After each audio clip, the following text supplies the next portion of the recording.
lahu mu'aqibatu min baini yadayhi wa min khalfihi yahfazunahu min amrillah. Setiap manusia itu Allah menitipkan kepadanya beberapa malaikat dari arah depan, dari belakang, yang malaikat ini menjaganya atas perintah Allah. Jadi di depan kita ada malaikat, di belakang kita ada malaikat. Namanya malaikat mu'aqibah. Para mufasir menjelaskan bahwa malaikat mu'aqibat ini pertama mentafsiri bahwa itu yang disebut dengan raqib atid, malaikat yang mencatat kebaikan, malaikat yang mencatat keburukan.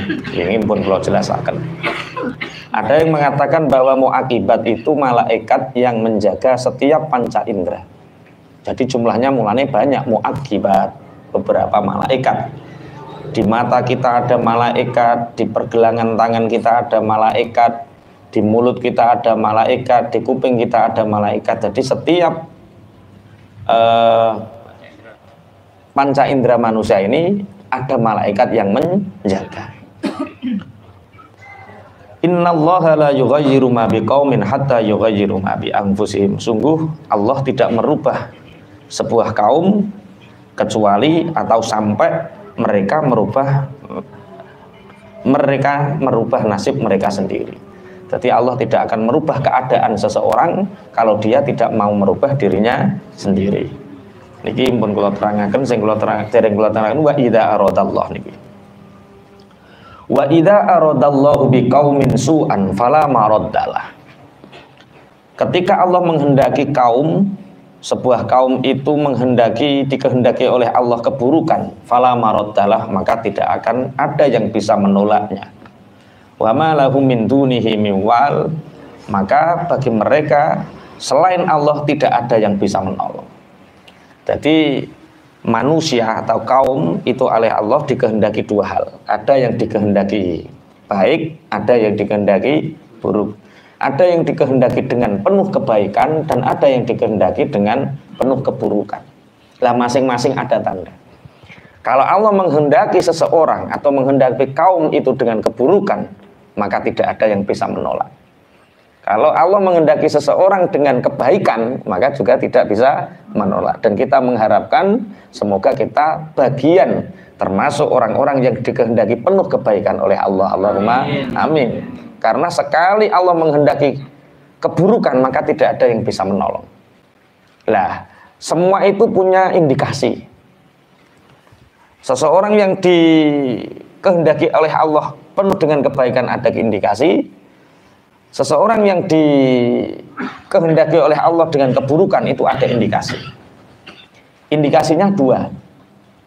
Dalam satu hadis Rasulullah Shallallahu Alaihi Wasallam dawuh, "May yuridillahu bihi khairan yufaqihu fiddin." Barang siapa yang dikehendaki oleh Allah dengan kebaikan, maka orang itu akan dipahamkan tentang pemahaman ilmu agama.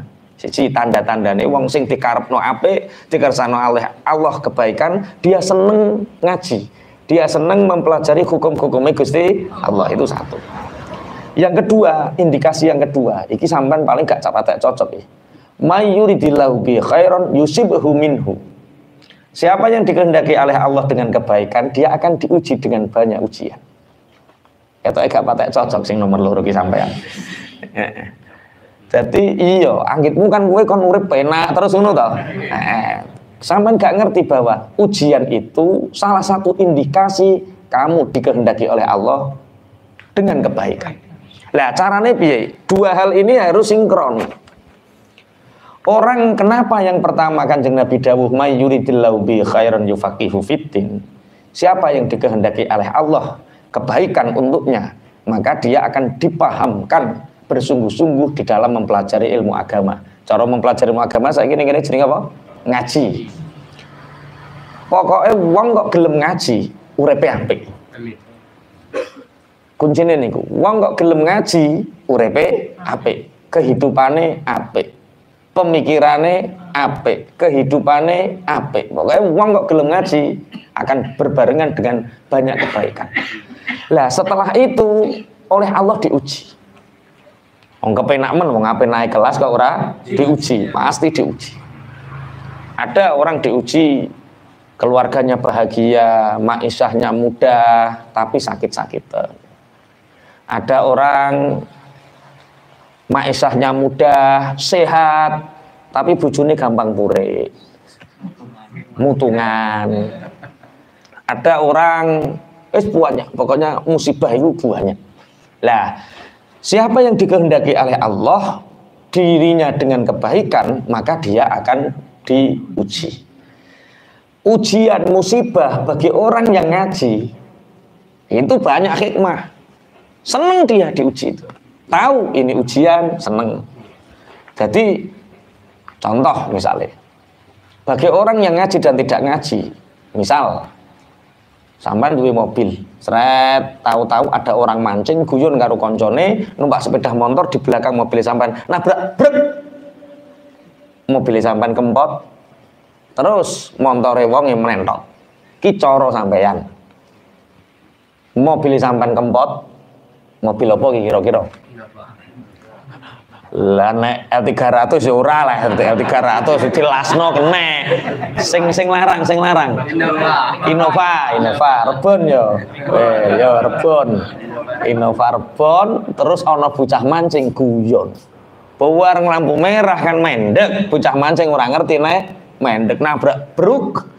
Peleke kempot, melindung, terus mobil Innovane Rebon kempot mburine. Ki cara sampean piye? Lho kok gak jawab ya? Kok kan jalui untung rugi ganti rugi apa piye? Dijak ngopi. Dunungan sing penak tapi tetep wong ebuk denda. Iya, ngejak ngopi tapi melok denda. Iya. Orang yang ngaji itu tahu. Lah yo ayeme wong mancing iku pendak guyon. Peleke melengkung itu susah setengah mati deh. Sampai bayangkan Innova Rebon sekali mentiung itu paling sidik 3,5 juta sak ngecete sampai 3,5 juta. 3,5 juta bagi wong sing duwe Innova Rebon iku duit jajan, duit kenakalan. Sedangkan bagi wong sing mancing iku duit induk. Umpama sampean jaluki 3,5 juta rekeningnya dikuras. Berarti iso uga sampai nekan sing tukang mancing. Ini bukan berbicara salah benar. Hikmah di balik ini. Artinya orang yang ngaji itu pasti tahu hikmahnya. Makanya wong sugih ndang seneng ngaji, yo ngene enak. Sepurane Pak iki aku dek guyon iki pelekku piye? Ora apa-apa. Ora apa-apa. Dalam yo nek Mas Toib kan gak apa-apa. Pelekmu entek piro iki? Lah pripun Pak? Lah yo pelek ngene iki entek piro? Paling nggih 1 juta Pak, ya wis golekno dhewe ya. Tambah kon golek dhewe. Artinya setiap ujian bagi orang yang berilmu itu akan menjadi hikmah. Hikmah ini akan menjadi banyak kebaikan. Itu bagi orang yang ngaji. Bagi orang yang tidak ngaji, hatinya kering, spiritualnya kosong. Dia hidupnya itu hanya dunia. Innova mikir, wah ini 3,5 juta sampean tanggung jawab. Matamu kok telek ning ndi? Siji, jelas wis oleh musuh. Dia tidak bisa mengambil hikmah. 3,5 juta wis mesti ilang. Soale wong iki wong mancing, ya ora patin duwe duit. Ditekano kaya apa, diperso kaya apa ya ora duwe duit. Umpama ngetokno duit nyusahno tiyang kata. Menyusahkan banyak orang. Makanya hati-hati. Siapa yang dikehendaki oleh Allah dengan kebaikan, dia ngaji. Siapa yang dikehendaki oleh Allah dengan kebaikan, dia diuji sama Allah. Hari ini yang mungkin diuji pangapunten duwe utang, guyu. Ini ujian. Dalam siap langsung deh Pak. Siap. Diuji. Dalam siap. Iya. Bahkan tingkatan yang lebih atasnya lagi tidak menganggap ini ujian. Hutang itu tidak dianggap ujian, amanah. Coba orang-orang yang mengeluarkan banyak uang untuk mendapat kedudukan, dia dapat kursi itu, dia kan rebutan amanah. Untuk duduk di DPR, dia ingin mendapatkan apa? Amanah, ingin jadi presiden, ini ingin mendapatkan amanah. Sampai dulu tangannya sudah dapat amanah toh. Tanpa mengeluarkan biaya. Alhamdulillah saya dapat amanah banyak sekali. 300 juta loh amanah saya. Senang. May yuridillahu bi khairan yufaqihu fiddin. Jadi ayo dilihat indikasi diri kita. Kita ini dikehendaki Allah baik atau buruk. Kalau Allah menghendaki baik terhadap diri kita, berarti Allah menjadikan kita senang ngaji, senang ilmu. Yang kedua, ketika Allah menghendaki kebaikan kepada kita, Allah akan menguji. Tapi karena ujiannya ini sudah didasari ilmu, sudah dilambari ilmu, maka ujian ini akan menjadi banyak rangkaian hikmah, banyak rangkaian hikmah.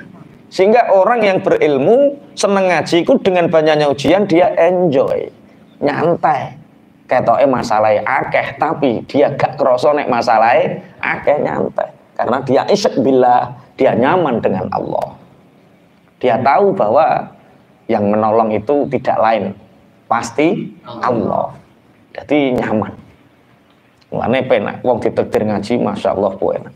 Wis rasa diterangno sak langkah ganjarane sakmene, tengok-tengok tok malaikat iki padha njunjung wis ora usah wis. Iku wis ganjaran lah. Tapi dari kita ngaji, kita akan mendapatkan manfaat. Wong orang ngaji ku Masya Allah. Lah ya Allah itu memberi peraturan lewat Al-Qur'an. Kita nggak ngerti Al-Qur'an. Terus piye nek melangkah kan bingung. Nah, jenenge wa idza aradallahu biqaumin su'an fala maraddalah wa ma lahum min dunihi miwal. Maka jangan remehkan apapun bentuk kebaikan yang diberikan Allah terhadap kita. Tak boleh nih. Satu, kalau Allah menghendaki kita kebaikan, maka Allah akan memahamkan kita ilmu agama. Kedua, Allah akan menguji. Iku gandengane. Lah nek wong dikehendaki buruk berarti dia gak seneng ngaji, dia ora seneng diuji.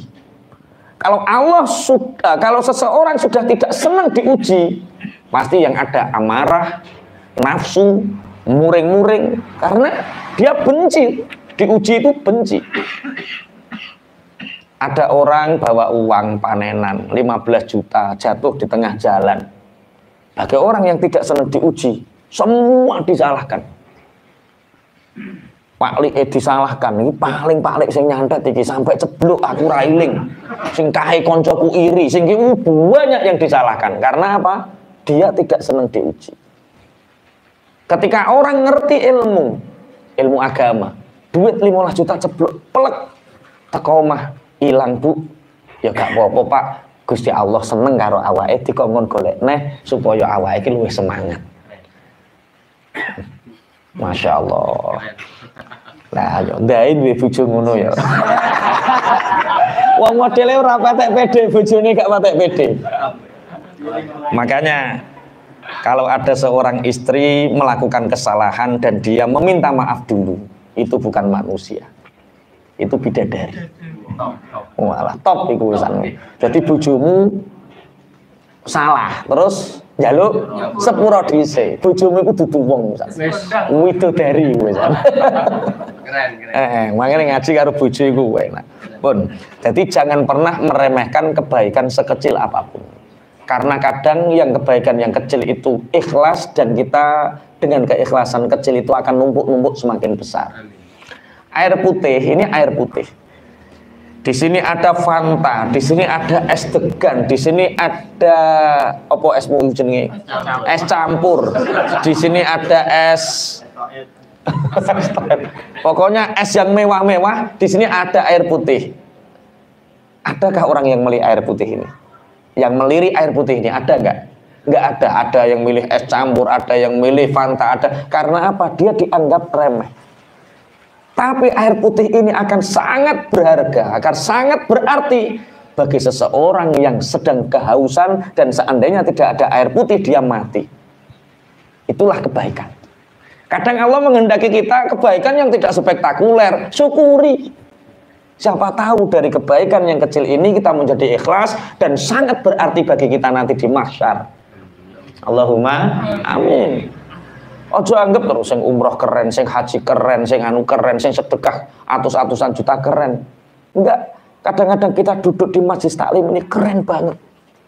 Karena dengan kita duduk di majlis taklim, itu raudhatul jannah. Itu kita dikehendaki Allah menjadi orang baik. Untu loro iling, ketika Allah menghendaki kita kebaikan, yusib atau yusib minhu. Wah, untu loro, alhamdulillah ujian, arep naik kelas. Ketika melaku kena beling, alhamdulillah, berarti naik kelas. Iya, jadi urip iku terus ora penake nang ndi urip iku. Masya Allah, pun kula lajengaken. Huwallazi yurikumul barqa khaufan wa tama'an wa yunshi'us sahabat thiqal wa yusabbihur ra'du bihamdihi wal malaikatu min khifatihi wa yursilus sawa'iqa fayusibu biha man yasha'u wa hum yujadiluna fillah Wahum yujadiluna fillahi wa huwa syadidul mihal. Surat Ar-Ra'd ini dimakan Ar-Ra'd karena ayat 12 ini membahas tentang Ar-Ra'd. Ayat yang ke-13 membahas tentang Ar-Ra'd. Ar-Ra'd itu artinya apa? Petir. Huwallazi yurikumul barqa. Dialah Allah zat yang memperlihatkan kepada kalian kilat. Barqa niku kilat. Kilat niku cara bahasane kene apa? Lidah. Iki bahasa Indonesia lidah salah lo ya.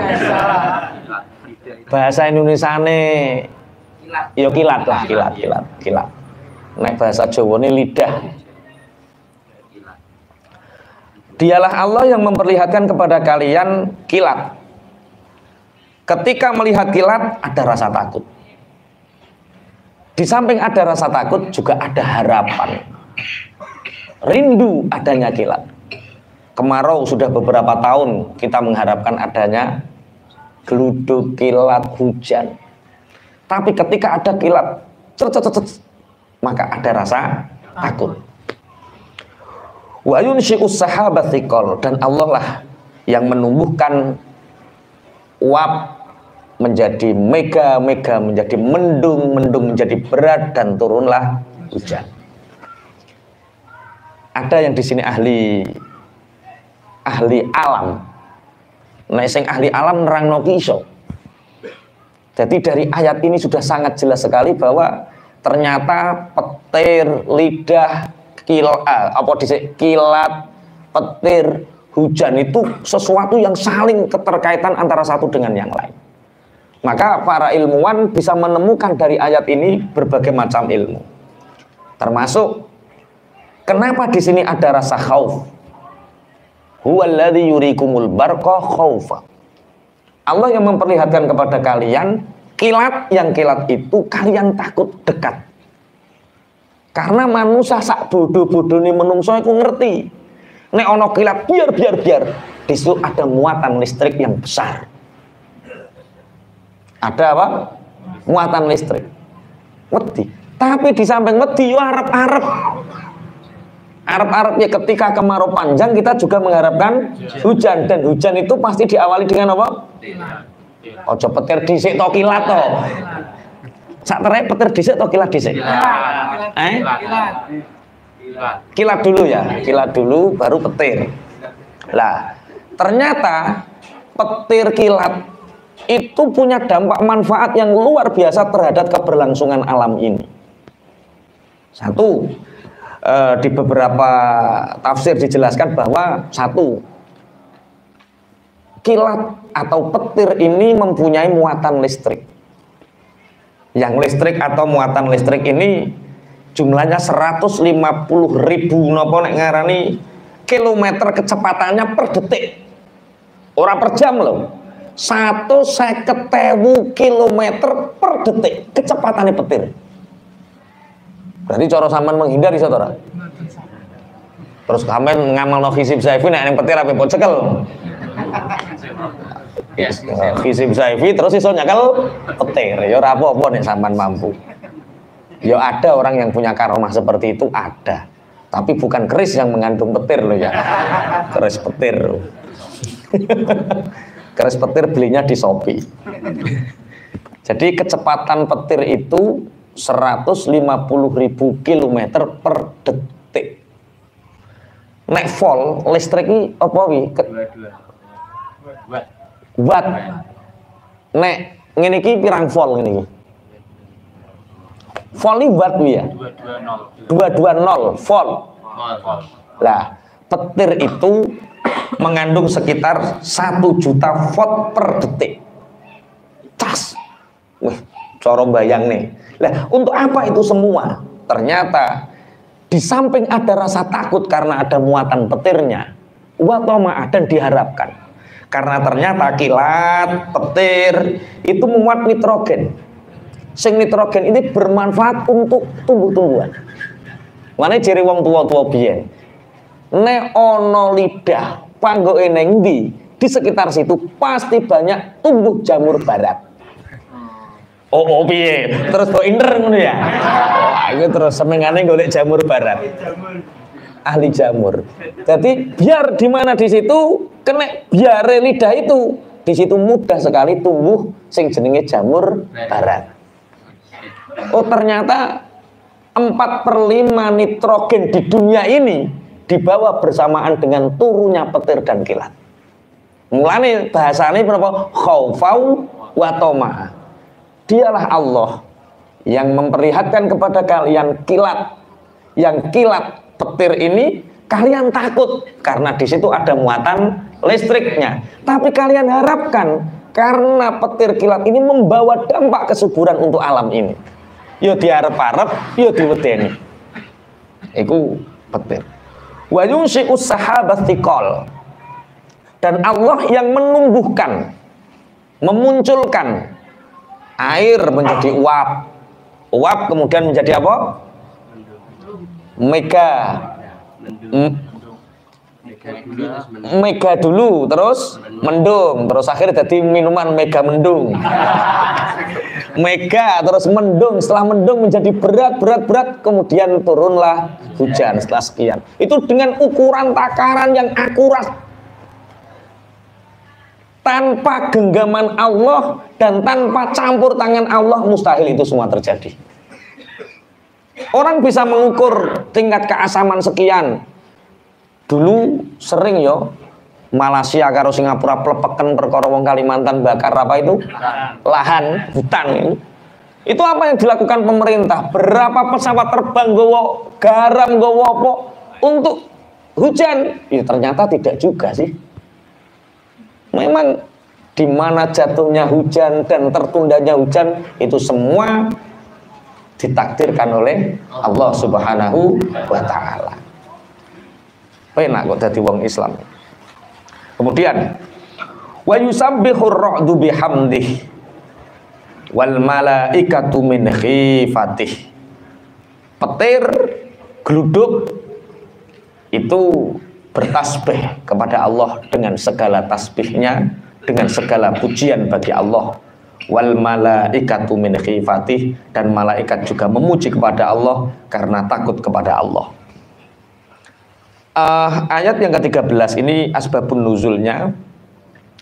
Ketika itu ada seorang sahabat yang berdebat dengan orang kafir. Ketika orang kafir ini didakwai sama sahabat, ayolah nyembah Allah. Allah sing disembah Muhammad itu sapa? Dia ingkar. Allah yang disembah Muhammad itu Allah yang menciptakan langit, Allah yang menciptakan bumi. Bakale saka apa? Tembaga, emas, perak, apa lemah, apa watu. Akhirnya sahabat ini bingung. Kembali kepada Rasulullah. Ya Rasulullah, tadi ada orang kafir yang menghina Allah. Bahwa seakan-akan Allah itu terbuat dari emas, perak atau apa. Ketika saya jelaskan bahwa Allah yang menciptakan langit, bumi, yang menciptakan keseimbangan alam ini, Rasulullah tersenyum. Karena orang kafir itu ibarat Islam ini pelangi yang indah. Orang kafir itu orang yang buta. Orang buta sampai ceritani indahnya pelangi, ya tidak ada guna. Pelangi itu seperti ini, keindahannya seperti ini, warnanya merah, kuning, hijau di langit yang biru. Kok kandani wong muto? Paham nggak dia? Ya enggak itu. Orang kafir itu seperti orang buta, keindahan agama itu seperti pelangi-pelangi itu. Memberikan petunjuk kepada orang buta, kepada orang kafir, sama seperti menerangkan indahnya pelangi kepada orang buta. Akhirnya coba kamu kembali kepada orang kafir sebelum menerangkan tentang rokdu, hujan deras ada kilat, biar nyamber wong kafir sing ngino-ngino pangeran mau mati seketika. Berlari dua orang sahabat ini kepada Rasulullah, kemudian Rasulullah bertanya, wong kafir sing ngino-ngino kesambar bledek loh. Saya belum cerita ya Rasul, kenapa engkau tahu? Karena turun ayat wa yursilus sawa'iqa fayusibu biha mayyasha. Allah yang mengeculkan, kok mengeculkan ya apa? Melepaskan beledek, guntur, fayusibu biha mayyasha, dan akhirnya mengenai siapa yang dikehendaki. Dan dzon saya, kata Rasulullah, tak songko iki mesti nyamber wong sing ino mau. Nggih ya Rasulullah, wong sing ino niku seketika kesamber gledek. Tapi jangan artikan bahwa kabeh wong kesamber gledek iku elek terus kafir, ya aja ngono, engko elek lho ngono kuwi. Karena memang keadaan. Saya punya teman di Pondok Tangkir dulu, ketika di sawah teman-temannya pulang, kemudian dia nggak kembali, ternyata dia itu nginep neng gubuk. Hujan deras, yang lain pulang, dia nginep di gubuk sampai maghrib gak pulang. Ketika di kesana ternyata meninggal. Wakilnya karena memang tersambar apa? Petir. Karena petir itu menyambar kepada barang yang piye-piye, sing cetrok-cetrok ngono ki lho. Piye-piye? Yang paling tinggi di antara yang lain. Menyambar kepada sesuatu yang paling tinggi kepada yang lain, di antara yang lain. Lah, hebatnya bumi itu menjadi penyeimbang. Ketika adanya petir, ketika adanya kilat, ini bumi geluduk dengan muatan listrik sebegitu dahsyat dan besarnya, maka dia butuh penyeimbang. Lah, penyeimbangnya ini sifatnya apa? Bumi. Bumi ini piye? Ya wis pokoke ngono kuwi lah, wis paham dhewe-dhewe pokoke. Pokoke ngene. Dan manusia itu bukti bahwa manusia itu terbentuk, tercipta dari bumi. Maka ketika ada manusia tersambar petir, gak ono sing siga dadi loro. Nek pohon tar pecah, terus dikai musik misteri ngono kae. Nah, terus sing wong gosong tok. Iya, nah itulah bukti bahwa manusia betul-betul tercipta dari tanah. Karena tanah itu sifatnya menetralisir muatan listrik. Bismillahirrahmanirrahim. Iki sing nerangno wong kimia di keweren. Bismillahirrahmanirrahim. Sing nerangno wong iso ngaji kan iso ngaji tok to. Dadi wis keren. Wis paham maksudnya ya. Ternyata tafsir itu ada tafsir yang sifatnya ma'ani, dimaknani tok, lughawi, lughati tok, dan ada tafsir saintis, tafsir yang disandarkan kepada ilmu pengetahuan. Sehingga nanti tafsir ini tidak akan bertentangan dengan ilmu pengetahuan. Sebagaimana kemarin Allah menciptakan atap dan menjadikan bumi bisa ditempati. Tafsir saintisnya menunjukkan bahwa bumi ini bulat, tidak datar. Tapi bagi orang yang tidak mempelajari tafsir saintis, kesannya, maknanya seakan-akan bumi itu datar. Padahal datar dengan ditempati dua hal yang sangat berbeda. Makanya kudu digabung nih. Pun. Akhirnya orang yang ingkar tadi disambar gledek. Akhirnya Kanjeng Nabi, piye musuhmu kesambar gledek? Jenengan kok pirsa ya Rasulullah? Engkau kok tahu ya Rasulullah? Karena ada ayat wa yursilus sawa'iqa fayusibu biha mayyasha. Allah yang melepaskan petir, yang melepaskan guntur, kemudian guntur itu mengenai siapa saja yang Allah kehendaki. Wahum yujadiluna fillahi wa huwa syadidul mihal. Dan orang-orang kafir itu maiduni Allah, mencela Allah, padahal wa huwa syadidul mihal. Allah itu keras tindakannya, tinggal menunggu waktu. Orang yang tidak mempercayai terhadap kedikdayaan Allah tinggal menunggu waktu. Lahu da'watul haqq وَالَّذِينَ يَدْعُونَ مِن دُونِهِ لَا يَسْتَجِيبُونَ لَهُم بِشَيْءٍ إِلَّا كَبَاسِطِ كَفَّيْهِ إِلَى الْمَاءِ لِيَبْلُغَ فَاهُ وَمَا هُوَ بِبَالِغِهِ وَمَا دُعَاءُ الْكَافِرِينَ إِلَّا فِي ضَلَالٍ. Makanya ketika kita mendengar petir, melihat kilat, kita disunnahkan untuk berdoa subhanaman yusabbihur ra'du bihamdihi wal malaikatu min khifatihi wa huwa ala kulli syai'in qadir. Ka apal ya kok meneng wae iki. Nah ning gluduk tuwar kowe terus piye? Ya yusabbihur ra'du wa bihamdihi ngono to. Iku sing maca tasbih berarti rak gluduke. Kita memuji Allah subhanaman. Ayo subhanaman yusabbihur ra'du bihamdihi wal malaikatu min khifati wa huwa ala kulli syai'in qadir. Niku doa ketika kita melihat kilat dan mendengar petir. Subhanaman yusabbihur ra'du bihamdihi wal malaikatu min khifati wa huwa ala kulli syai'in qadir. Lahu da'watul haqq. Bagi Allah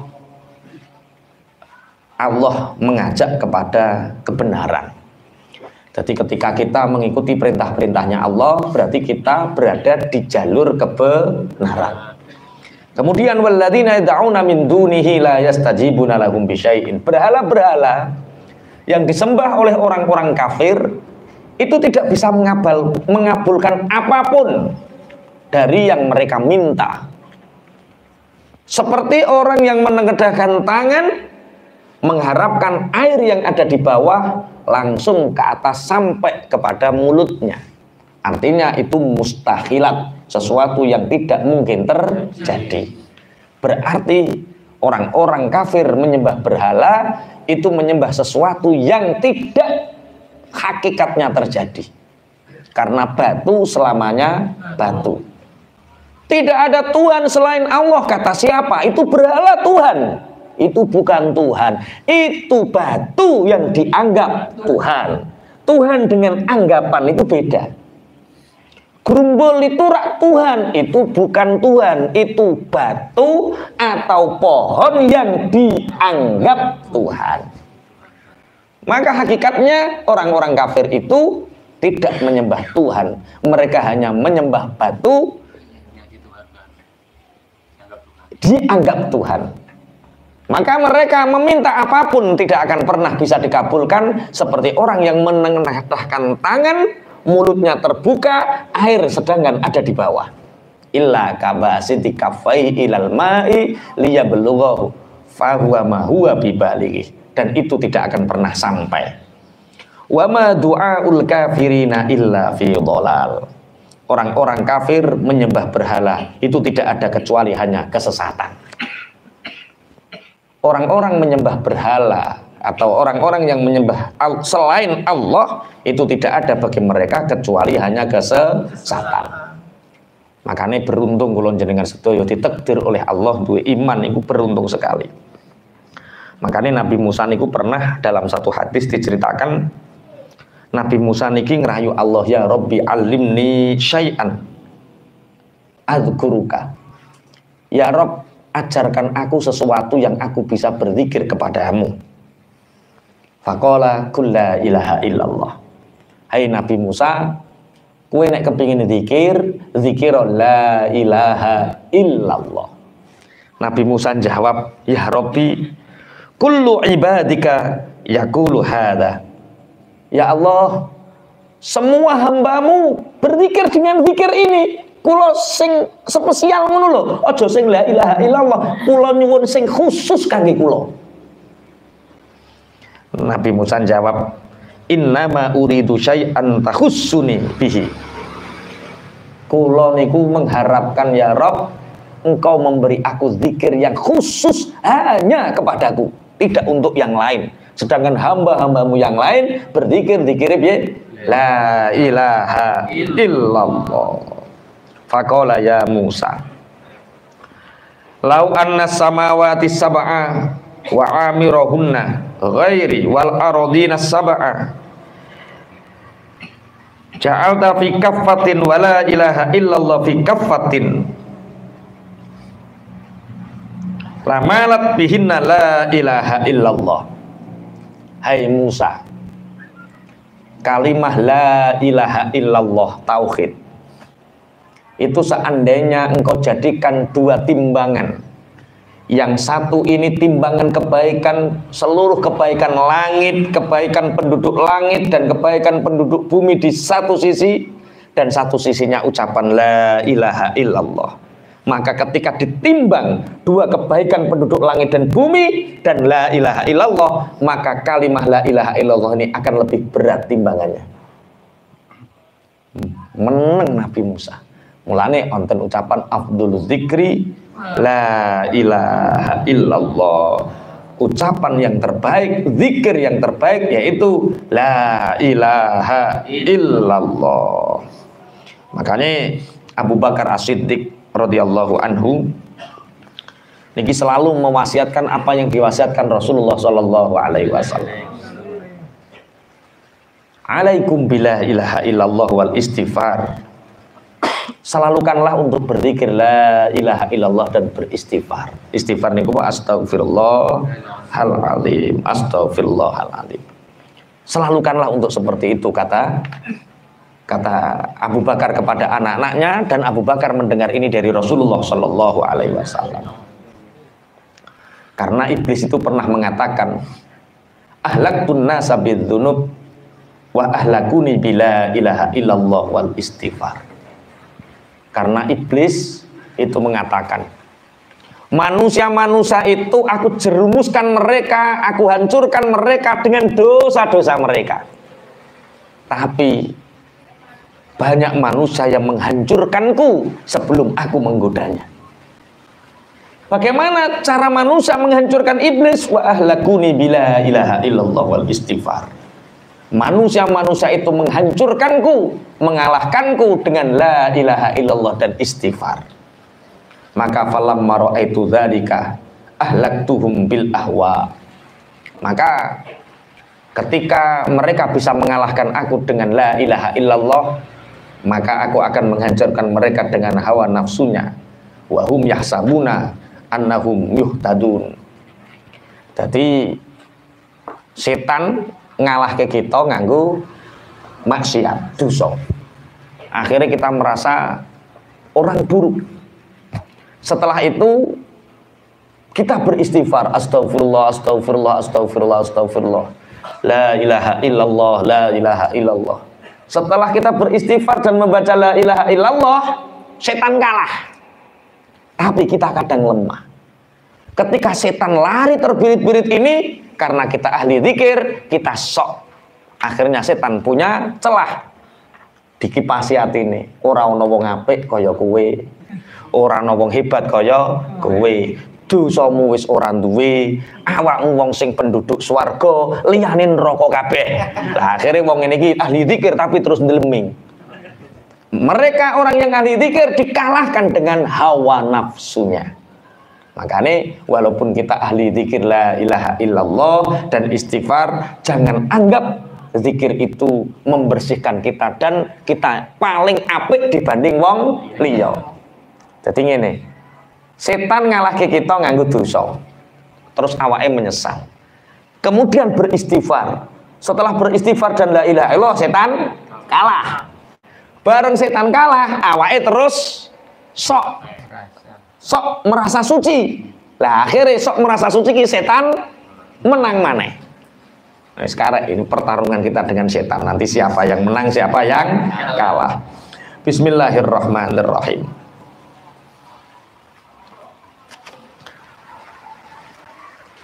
Wa ma du'aul kafirina illa fi dhalal.